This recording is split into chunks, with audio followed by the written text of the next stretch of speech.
Guys আমি এখন মাশরুমগুলা ছিড়বো। এই যে একটা ব্যাগ নিয়ে আসছি। এই যে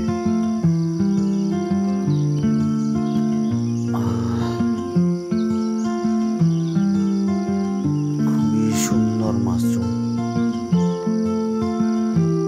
আমরা আমাদের বাগান থেকে প্রায় সময় মাশরুম নিয়ে যাই।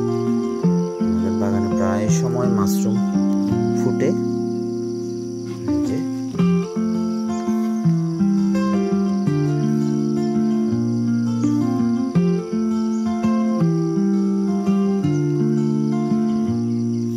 মাশরুমগুলো একদম সুস্বাদু গাইস, খেতে দারুণ সুস্বাদু কিন্তু।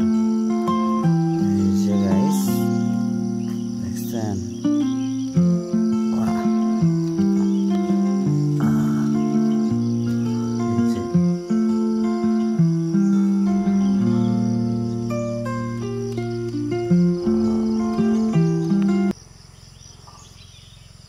এই যে গাইস এক ব্যাগ মাশরুম পাইছি।